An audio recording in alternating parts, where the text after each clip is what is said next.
I used to be a chef, and I did that all through my 20s as a living, and made some tasty food.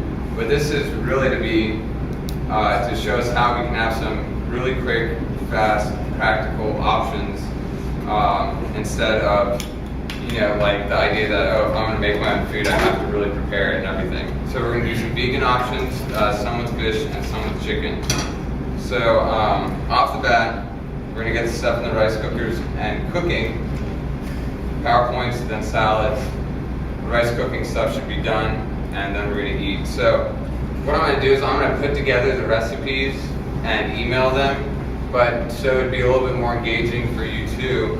I'm going to let you guys kind of write down what I'm putting in each one. Yes. Not that I wouldn't believe that you guys were engaged. Anyway, we have a couple different rices. I tend to use brown rice. It's much better, lower glycemic index, higher fiber, but it takes a long time to cook in these rice cookers.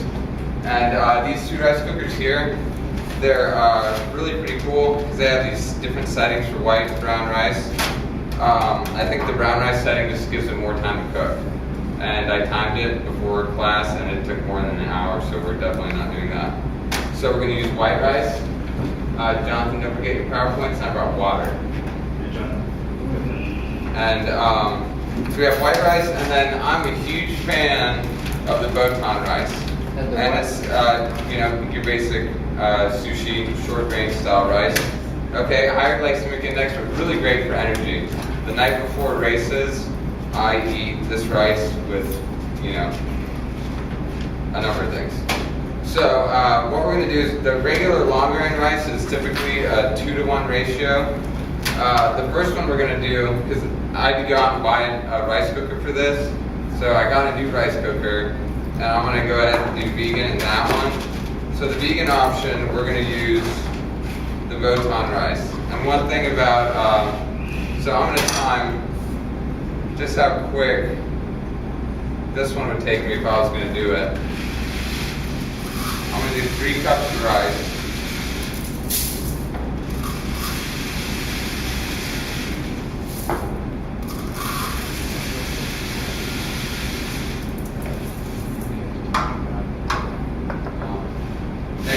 Three cups of rice.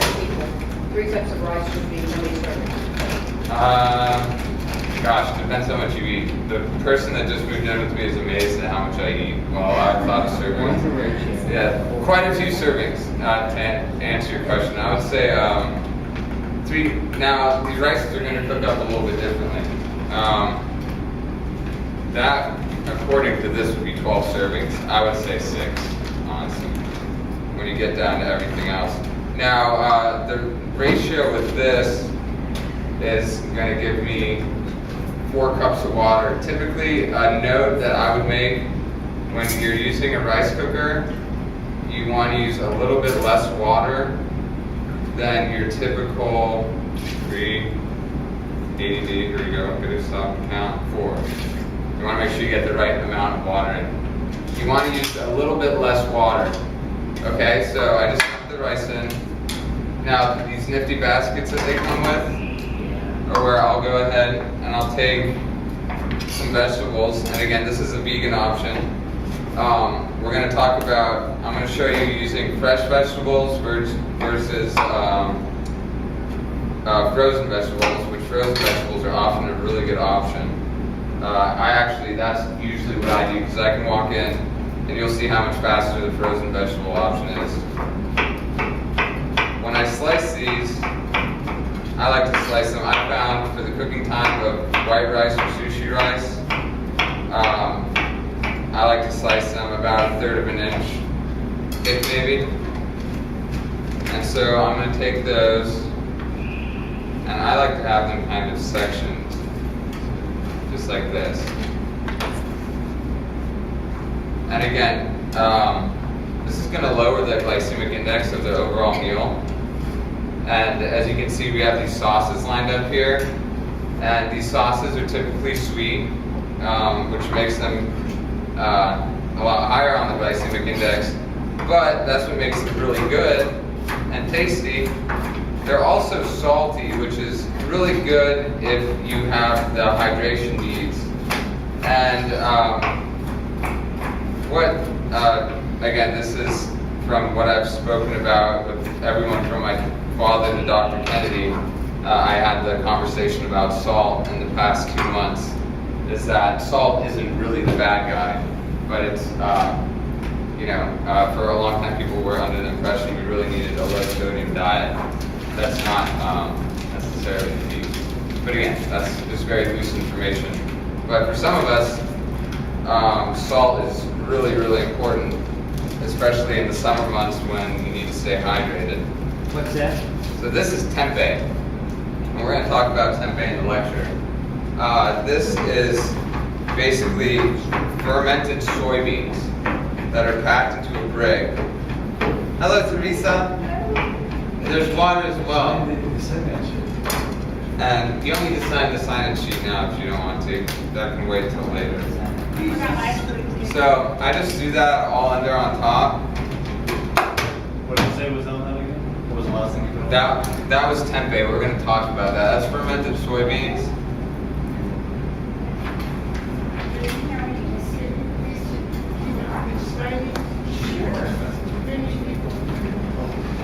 I don't know.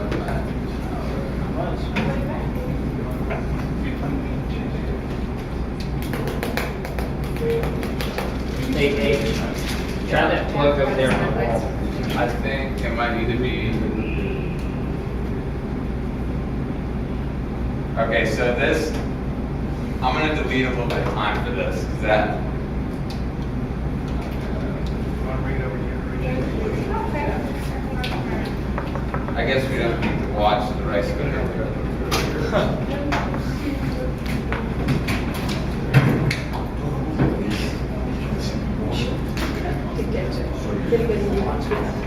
Yeah, I was about to hit too. Okay, so I just hit white rice. We're going to talk about why these rice cookers are so cool. But that's 4:57 on my watch. So if you get rid of the 30 seconds that it took me to play with the electricity, and again for Steve to figure it out, that took about 30 seconds. That rice also, one of these bricks of tempeh has 44 grams of protein. Again, very easily digestible. It's fermented soybeans. It's fermented with rhizopus. It's a fungus basically, and that was again used originally to preserve the soybeans. The next one we're going to do, we'll go ahead and do long grain rice, and this is going to be another one. I'm going to time it starting now. So this is long grain rice. This is going to be a 2-to-1 ratio. Okay, it's not exactly 2-to-1. That's 1, 2, 3. I think that should be fine.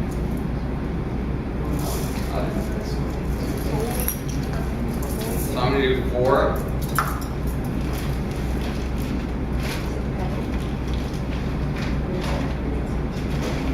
And we don't need to look at the rice. I'll leave out the sushi rice and the brown rice because those will be interesting for you to look at maybe. So I have that in there. Then I'm going to add 8 cups of water. Is that brown rice that you serve? On the second slide.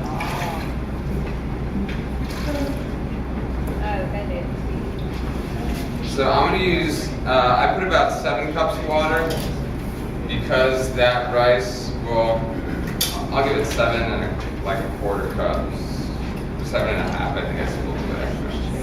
Okay, so you got your rice there. This is my one where I'm like, when I run in the house and it's 9:30 at night and I have to take care of my animals and then I have to shower and I'm still in my running clothes and I got my backpack on, I will literally not even have my backpack off and I'll have dinner cooking.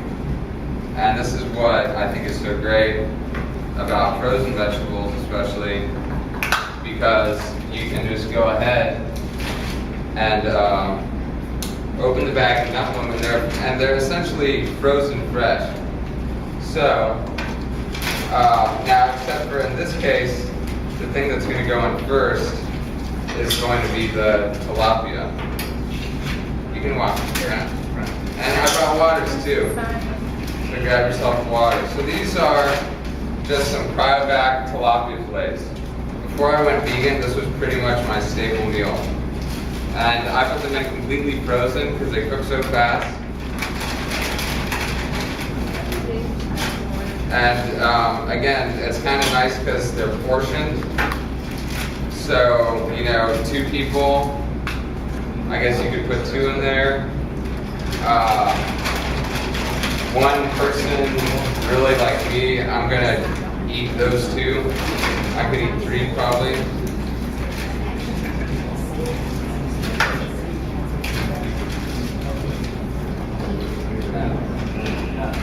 And so, like, you see a lot of this stuff about, you know, about 10-minute meals and stuff like that.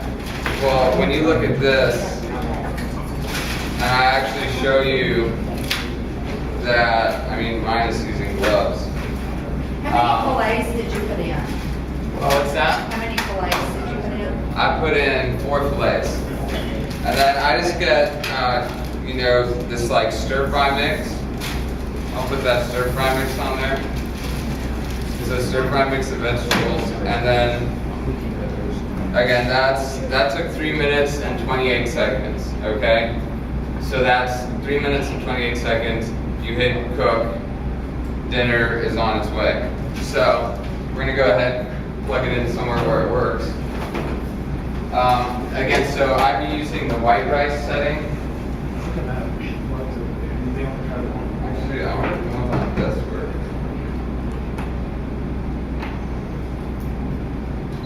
Yeah. And these are cool. White rice, brown rice, saute, simmer. Again, like we're gonna get into, you can do all kinds of stuff. The veggie burger recipe we'll get to, you know, the next couple weeks, which was really, that was a huge staple for me, and I loved it because this was taken from my parents' house. So it doesn't have a basket. There's got some rice in there though. This is dry rice, it's okay. Okay, I'll open that up. This will be just a real simple version. I'll show one last thing I do sometimes, and I'll just do a little bit of it. We'll do sushi rice, and we can time this one. This is where when I like, so that's right there, you have 2 meals. I mean, that one takes 3 minutes and 30 seconds. That's literally what I do. That's literally what I do when I come home every night with tempeh. I do the same thing, but I do it with tempeh. And so, look at the, I think that the thing is very close to the edge. okay, it's not going to.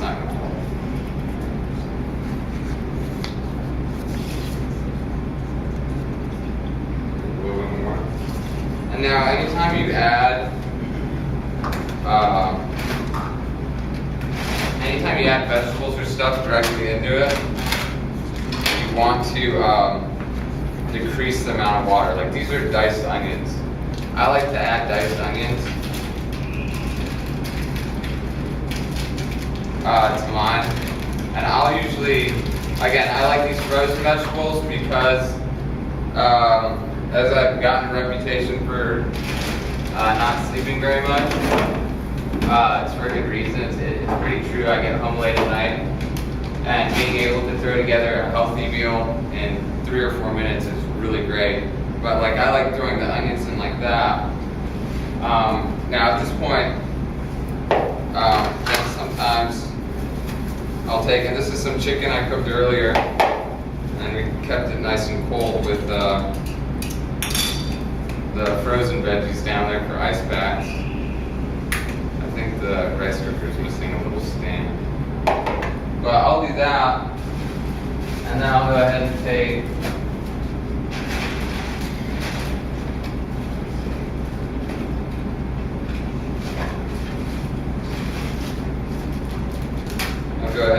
veggies again. And this is just making it almost like just rice, vegetables, and chicken all in one thing, so it comes out almost more like a jambalaya or chicken and rice kind of thing. So I went a little bit light on the chicken in there because I wanted to really save the chicken for the salad. But that's going to be one more. And again, that was 2 cups of rice. And just, you know, you can throw a whole chicken breast in there and it will cook. By the time the rice rises to temperature, boils and steams. And again, you can use fresh or frozen vegetables.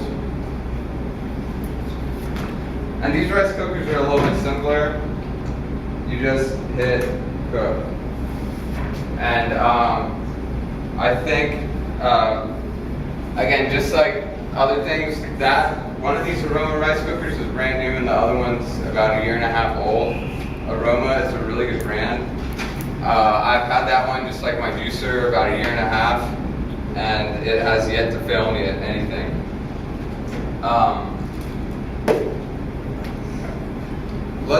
We're going to go through the PowerPoints real quick, and then we're going to go through the salads, or we could do the salads and then the PowerPoints. What do you guys want to do? And you could beans. Yeah, beans, crock pots are better for beans. I have gone through a couple rice cookers by trying to cook beans in them. But you can take rice and, you know, some pre-cooked beans and throw it in there with some chicken and with some onions and, like, you know, there's all these combinations.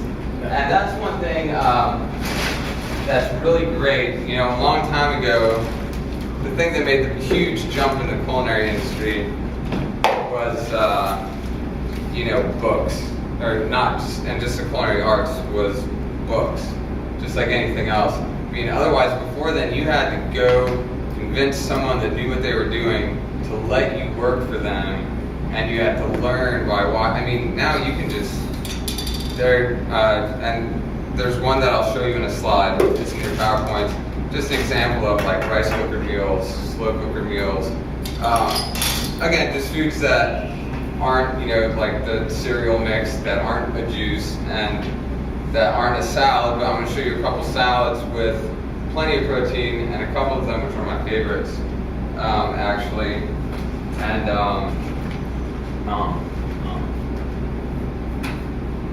we're going to kind of go from there. I think while I'm in cooking mode, I'll go ahead and make the salads. And we can try the salads. Basically, I'm going to make 2 salads. One with chicken. Well, I was going to make 2, but now I'm going to make 3. Because I was at the store and I saw some soba noodles. I have the package up here. These are gluten-free. And on top of that, they're completely, they're just really, really, I mean, I get hungry. And they are filling. They're delicious. So we're going to do 2 salads here.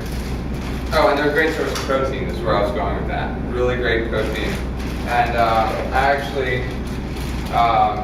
and I love the things that you can put in Ziploc bags and take to work and then mix together. I think that's a big key. Like when we go through the PowerPoint, we're going to talk about planning and preparing your meals. And this last one, we're going to mix. So this is just chopped romaine. You can buy pre-chopped romaine. When you've been working in the food industry for a while and the chopped romaine is like $3 more, you just chop it yourself at home before you do the seminar. So what we're going to do is in all these bowls, we're going to just start. I'm going to put the onion on the side because I know some people don't like onions. But this bowl, we have a little mix of spring mix and the chopped romaine. This is just spring mix. And the spring mix really collapses under pressure, so we can start with a little bit more. I'm going to use this as a mixing bowl, and I'm going to start with the tempeh one. We don't have running water here, so it just makes it a little bit easier. go this way with it. Actually, hang on. Okay.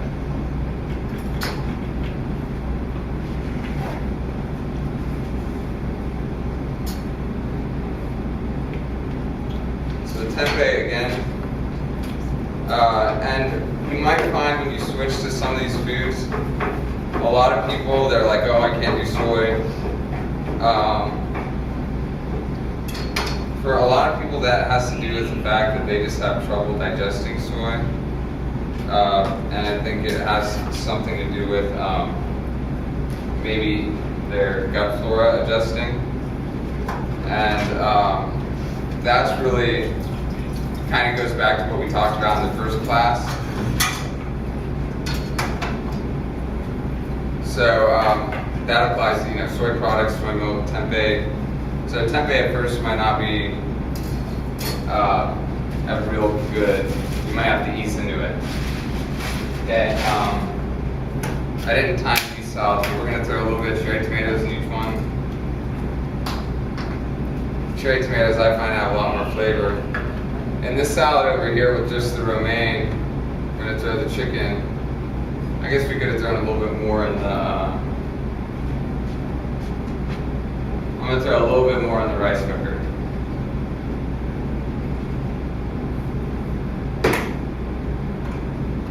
That's not good. That's not good. Okay. I have two mixing bowls, so we get even better. Okay, so we have our three basic salad mixes and avocados. Avocados are great. I don't cook with any oils or fat, or very minimal at that. But avocados, love avocados. Whenever I get a fat craving, they're kind of immediately what I go for. And again, I found this is the easiest way to get the avocados out. There might be a little bit of, kind of learning how to use the knife in that process. Just be careful when you're taking the seeds off the blade of the knife. That can be a little bit risky. Sometimes I'll slice them like that and then I'll cut them in half. And again, I'll mix them into the salad really well. And this can make a salad a really filling dish. Like, you can get that really good, full feeling from a salad if you put the right things in it. I mean, between like this salad with the tempeh and the avocado, and then we're gonna have a slightly sweet dressing. This dressing I'm gonna show you is oil-free, but you're getting fat from the avocado.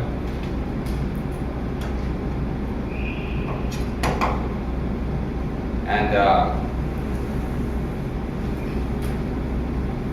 like they're pretty ripe this time. Right?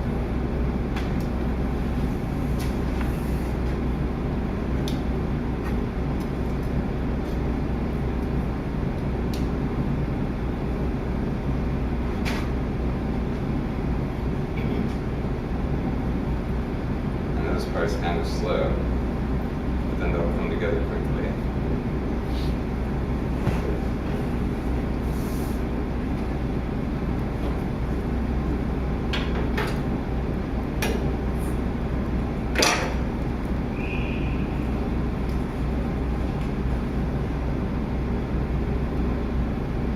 Watch out for the little pits, sometimes they'll get caught in there. So that's our basic three salad mixes. So this one was chicken, romaine, cherry tomatoes, and avocado. The next one is basically the same thing except for it's with spring mix and the tempeh for the protein. And the very last one, we're basically going to add buckwheat noodles. It's going to be more of a cold noodle salad. For all of them, the dressings are going to be, I'll leave this tempeh package out for you to look at. dressing's pretty much going to be an Asian style dressing. The onion we'll put on the side. So I mean, I love onion in salads. Onions are good for you, but they're also pungent, and a lot of people don't like onions. So we're going to leave that off to the side, but it will be available for you to add in.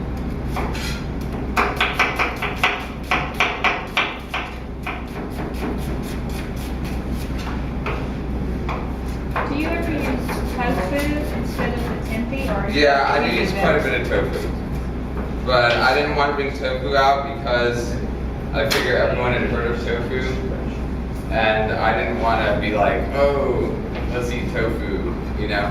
But yeah, I like to bake tofu a lot. I spray a pan very liberally.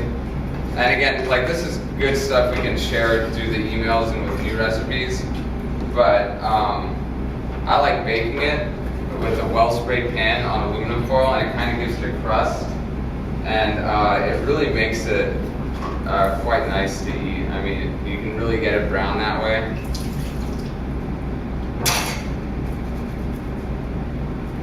Love that onion smell on the hands. Okay, so now we're gonna mix up the salads. I guess we can have salad and PowerPoints, and then we can try the, we can go ahead and try the rice cooker meals. Okay. So the first salad I'll mix I'll make the salad dressing first. So the salad dressing is a very 1, 2, 3 kind of thing. It's soy sauce, rice wine vinegar, and sweet chili dressing. And it's a 1-to-1-to-1 mixture. And a lot of times I'll add chopped cilantro to it.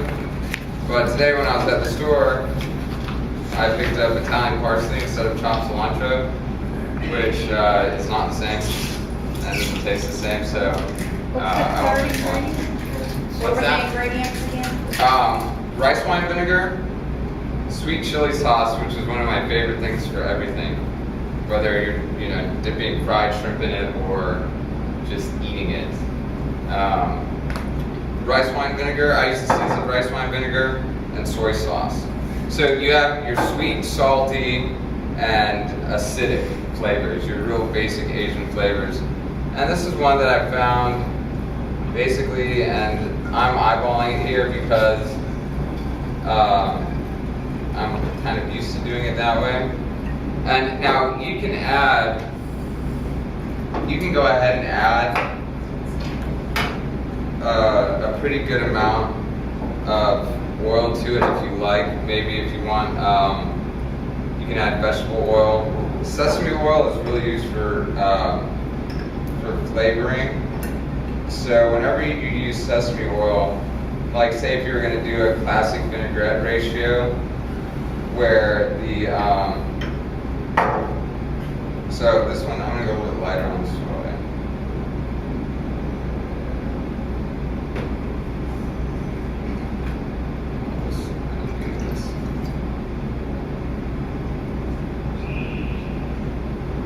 So essentially this is a 1-to-1-to-1 mix.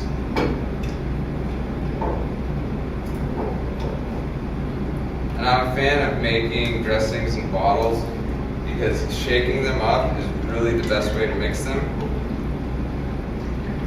And so that's the salad dressing. That's like my basic, when I put on my Facebook page with sweet chili dressing, that's what that is. And again, it's pretty sweet. You can control how sweet you make it.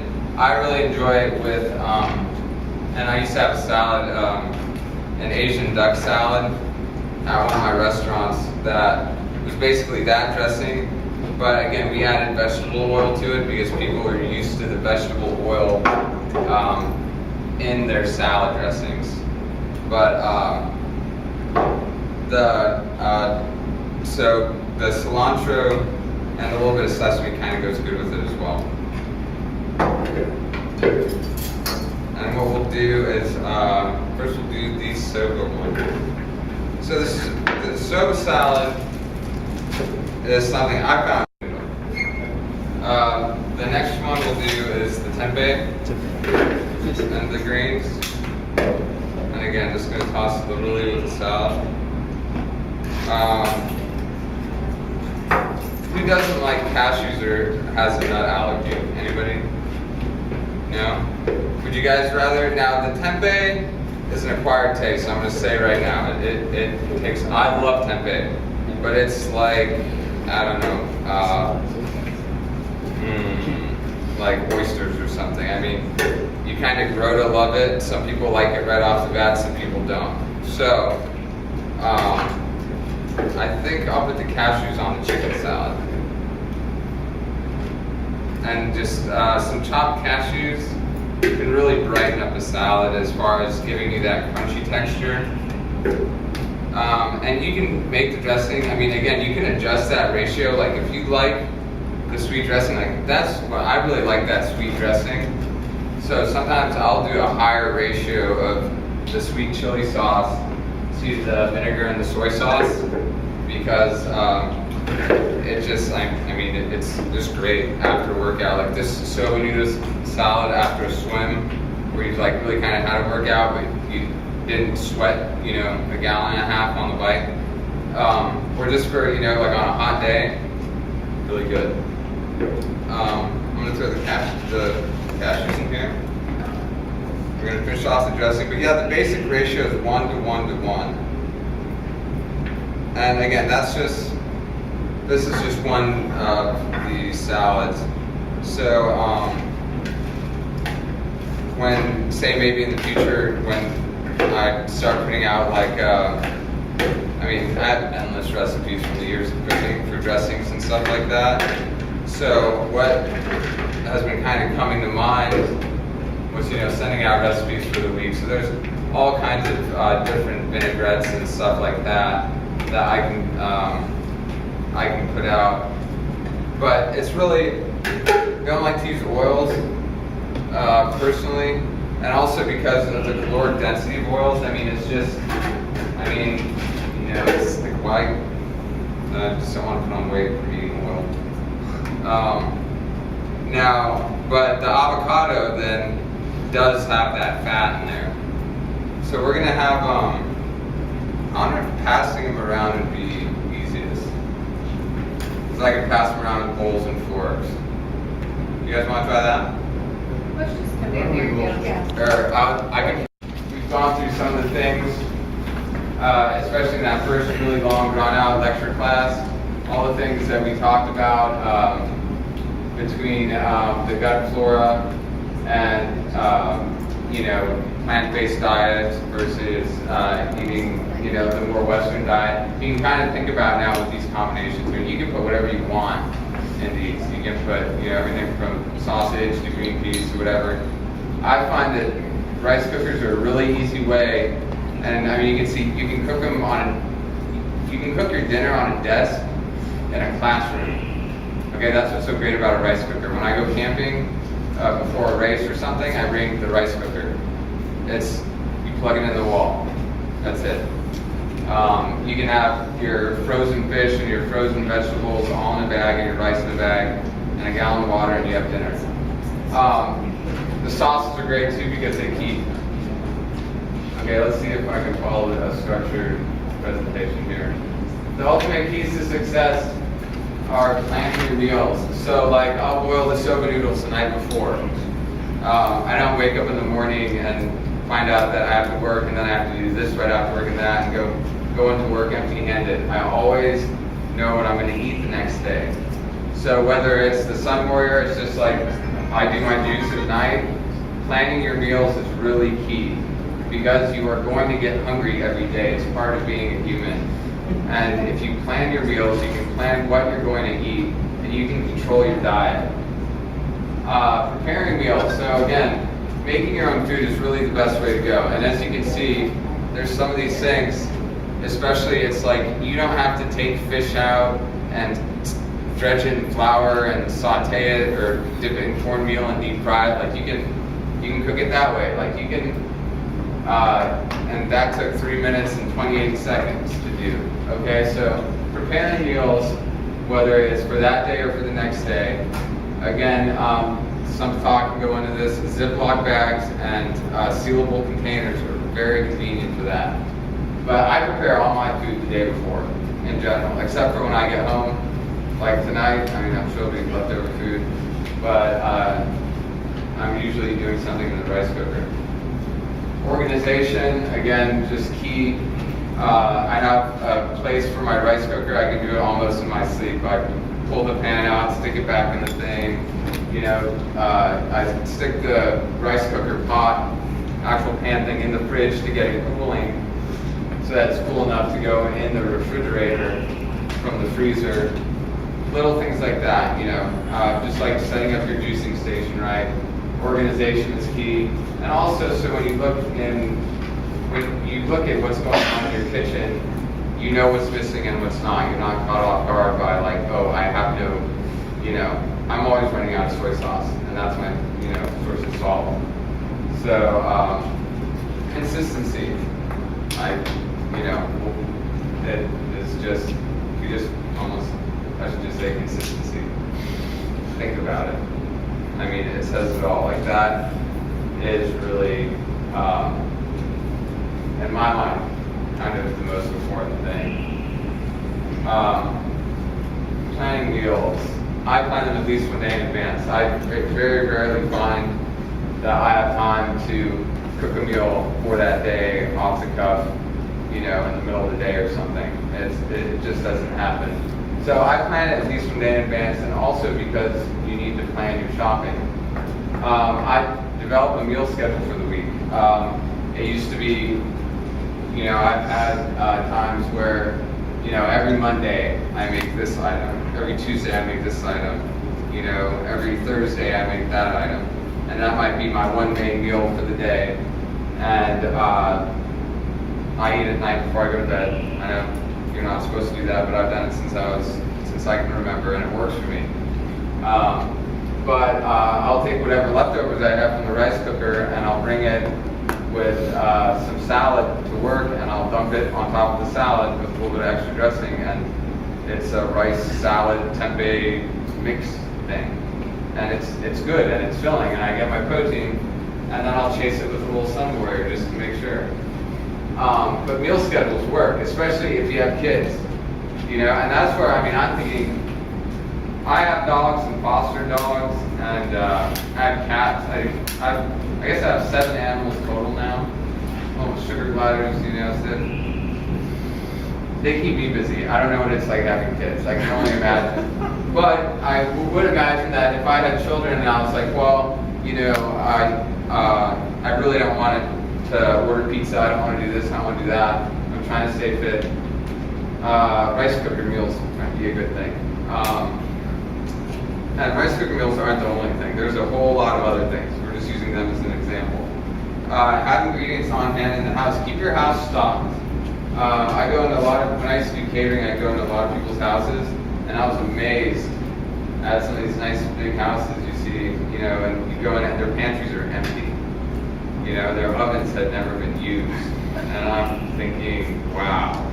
I mean, not empty, but there's, you know, a bag of chips, some Pop-Tarts, and I mean, you know, but we got 6 cars in the garage.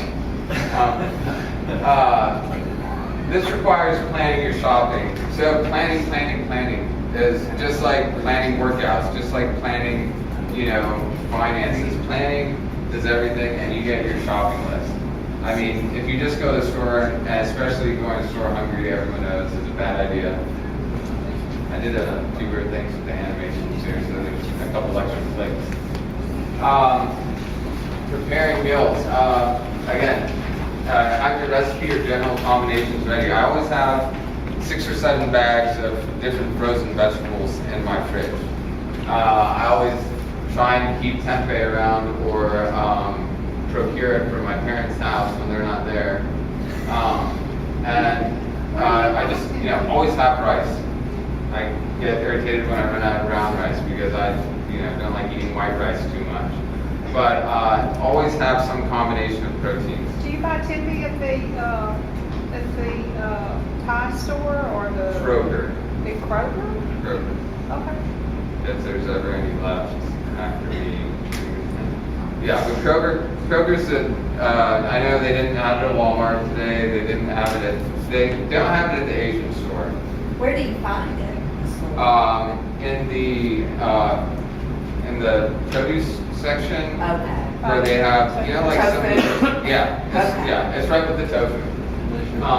And if it gets some like dark spots on it that look like mold, I mean, that's actually what is in there already. You don't want black tempeh, it's not supposed to be black. But you also don't be worried if it has like some blackness and some black spots to it. So that's our tilapia. So that looks like it's almost done. It looks like this one. Yeah, that one's already cooked to warm. So that's going to be like the chicken rice one. Yeah, so we're ready to go. That one, I mean, I would eat that one with ketchup. I smelled it. Yeah, now if you guys want, well, let me get through these PowerPoints. I don't want you to miss them. I'll go quick. So have your general combinations ready. And that's even like, once you get your rhythm down, again, consistency, you know, if you're really tired and you're going through the store, you might not need a shopping list. Like I know I always grab 6 bags of vegetables, I always grab some brown rice, I always grab a pile of carrots and lemons and green apples for juicing. I mean, it's just the same thing. And distilled water, because our tap water has a pH of like 8 point something right now. And I don't believe in all the filter stuff, but schedule meal preparation times. Like I said, I know when I come home at night, that's just when I do it. If you're one of those people that's gifted and can wake up at 5 and 6 in the morning, maybe that's your time to make your meals. So that's where you fit it into your daily routine. Again, I do the rice cooker, get in the shower, make my juice. That's just a nighttime thing. Feed animals first, get them out of the way. Then do that. That's the shower example. Try to develop systems of organization that work in your kitchen. Again, just like, you know, having this in the cupboard here so that, you know, every way that you can save time, like my juicer example, really makes it more practical, which makes it easier to stick to changes. Have your refrigerator and pantry organized. You can see, so you can just open it and see what you have. You know, that's why, like when I showed in the initial presentation the picture of my refrigerator, I didn't arrange it like that and take a picture to try and, you know, show the ideal situation. I found that that's how my refrigerator landed. And if you remember, I had, it's in another presentation, we won't bother with it, but I had my rice cooker container, and I just put a plate on top of it to keep it from drying out. And I had a bowl with another plate on top of it that was just soba noodles marinating. You know, so it's like I have everything I need ready for the next day, and then I have like, this is what lives in the door of my refrigerator. Literally, that's all going right into my refrigerator, especially what you guys don't eat. So again, I can open it, look at it, see what I don't have. Organization makes everything a lot easier, and that's keeping things in the same spot. So, saves time, easier. And what we're looking for is easier when we're changing human habits, because that is the difficult thing. Consistency is the key to success in almost anything that I've found, reiterated, you know, to me through every person that knows a lot about anything. I hear about it almost every day from Joe, and I found anything that I've done successfully has just revolved around doing it consistently.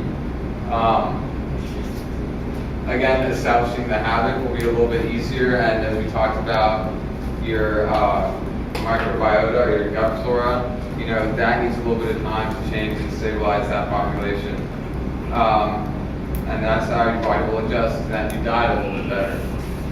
When you're comparing practicality, I did those backwards in the animations on purpose.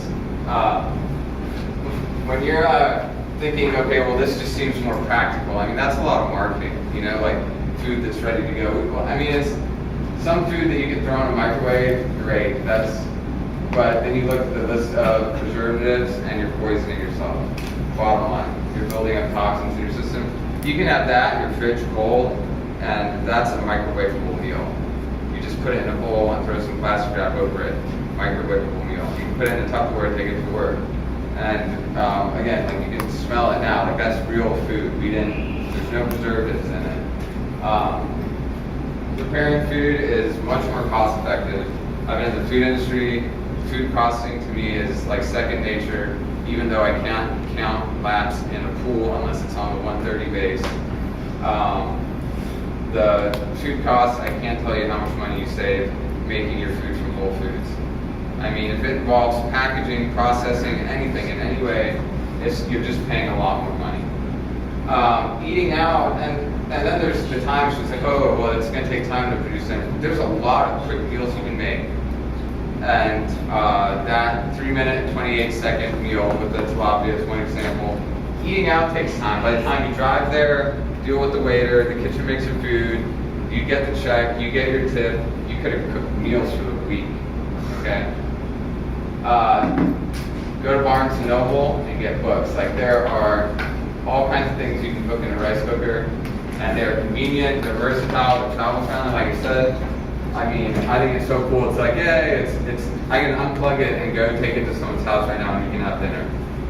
I can put it in the minivan, and our destination 2 hours away, we can pull over at a restaurant and have, you know, jambalaya. I've seen lots of jambalaya recipes, chicken and rice recipes, you know, whatever. And then you can also stick it in the fridge. And you can cook. I didn't use any oil or fat. The only fat in any of these was the avocado. Lots of combinations. I mean, the books will go beyond that. And not just rice-based meals. Like beans, like I said, I've gone through a few rice cookers with beans. Lentils were pretty good. These are the rice cooker recipes we made. Frozen vegetables, the most notable thing on this slide. Frozen vegetables are great because it saves you the chopping, and they're frozen fresh. So a lot of times they're more well preserved in a healthier fashion than the fresh vegetables. I got you, Kate. I got you. Rice cooker recipes, tilapia vegetables. So again, if you guys didn't write them down, I can't remember exactly what we did. The amount of rice doesn't really matter. You can cook. The rice cooker seems to cook, from what I've seen, unless it's a very small amount, and I use them a lot. And the first restaurant I ever worked in, we had them, they were this big. It was an Asian fusion restaurant. They cook, see, so, oh, this is cool. I'll show you now. Then, like, your timer starts ticking down at a certain point. It tells you 6 minutes to go. That's when, if you want to throw in some last minute things, like say you want your vegetables more raw, like I usually put my vegetables in once the timers are ticking down around 10 minutes. That way they're just more raw and the vitamins and minerals are, you know, less compromised.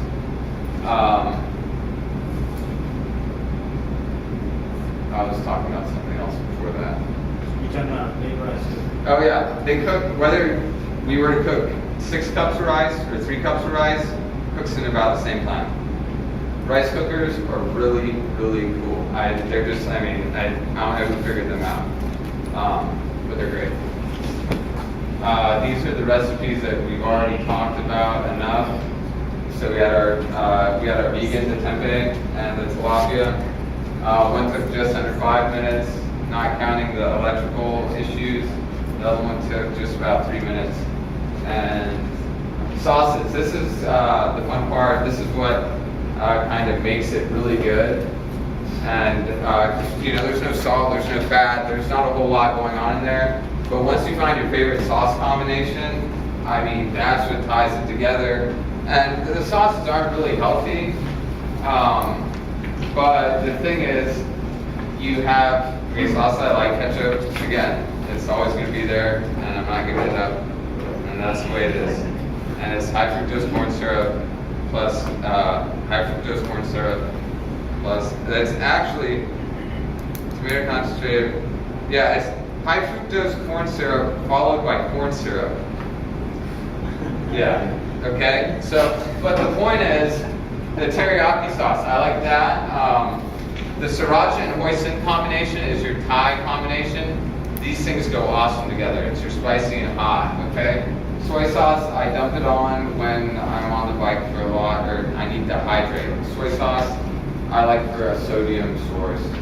Wasabi paste, I like to keep, sometimes I mix it with ketchup and it makes kind of like a cocktail type sauce.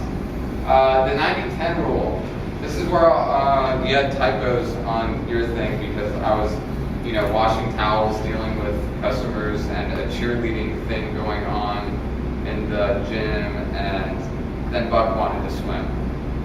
So there's a couple typos on your thing. But this is a rule I go by for everything, the 90-10 rule. So it's like 90% of that is healthy, low glycemic index. And then, so if I put 10% high fructose corn syrup, whatever, it's not that big a deal. So the sauces are kind of the fun part. Other useful cooking things, George Foreman grill. That's really useful. You want to throw chicken breasts on there while you have your rice cooking. I used to really use a George Foreman grill a lot. You can cook a tilapia fillet in like a minute and a half, easy cleanup. Again, and no added oil or fat.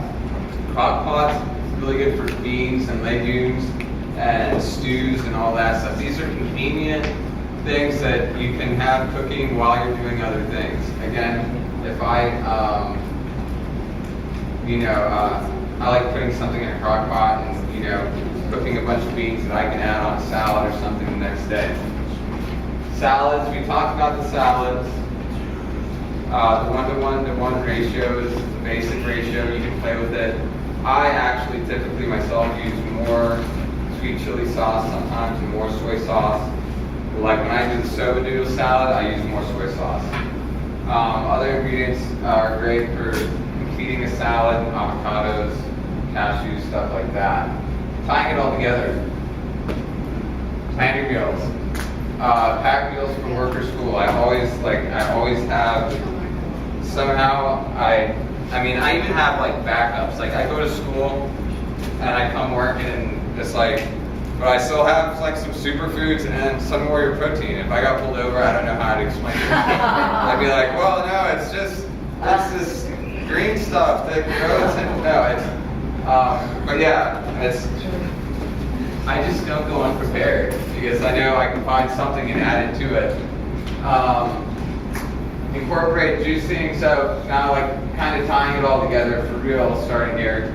Is if you like incorporated juice and the superfoods and maybe like the Sun Warriors combination like we talked about, and plant-based diet as far as not focusing on it, getting rid of the meat so much as focusing on getting the basis of your diet away from the Western type combinations like that thing they had in Kentucky Fried Chicken that was like a piece of bacon and cheese between two fried chicken cutlets or something. I mean, that's just... It's actually really tasty. Yeah, I don't know.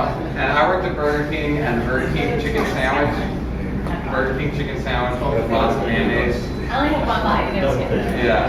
I mean, yeah, I'm not lying. I know, I was, like I said, I used to be like the carnivore of carnivores, and now it's, but yeah, actually at the Culinary Institute of America, like, where all the chefs, like, of the world, I mean, it was the biggest and best culinary school in the world, had 3 times the student population in Centenary.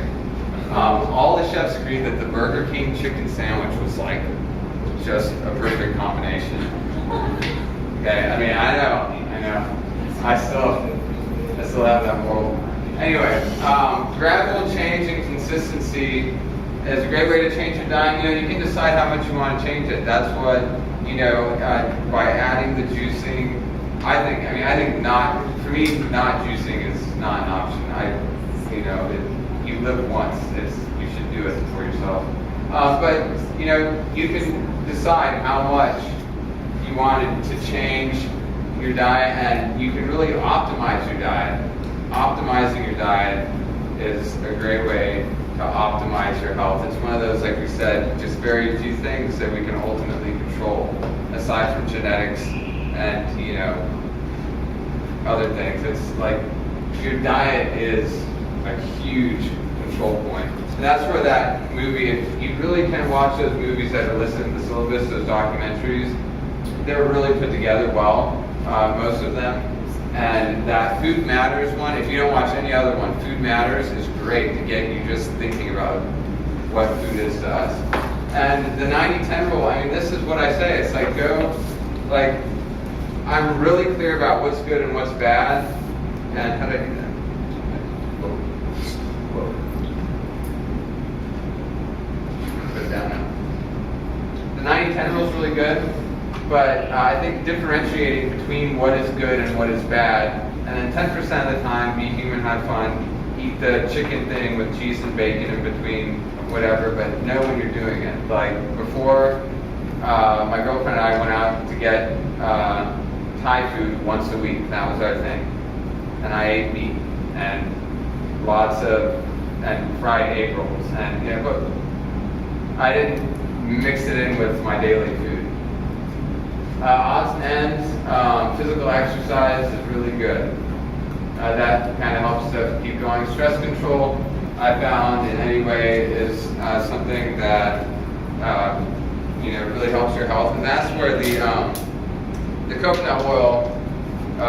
This isn't something I was talking. My dad was talking to me about one day. Is your skin's your biggest organ, and when you're looking at reducing your stress and cortisol levels for any kind of recovery from sickness or training, whichever it is, the more of your tissues that are not inflamed and that are in a less stressed state, the better off you are. And this is one of those things that's kind of like, okay, now this is getting kind of hippie for me, okay?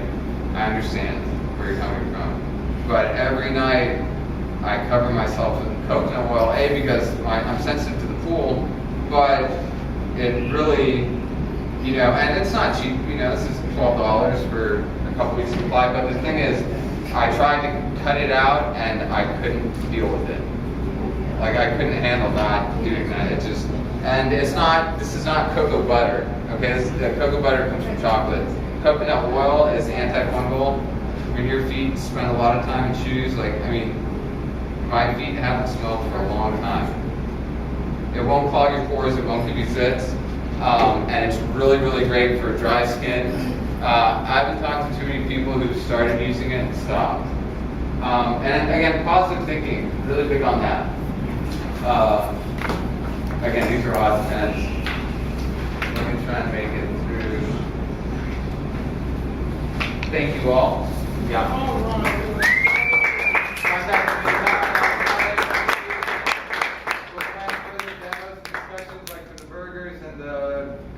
The superfoods things, I think we should do that. And, that'll just be relaxing if we can get together and show you guys how to do that. And we'll do that. I'll keep the email list active, and we just communicate a lot through that. And thank you. Steve is a man. Steve. This will actually all be on video, and we can have that to share. So now you guys can have the food. And see that.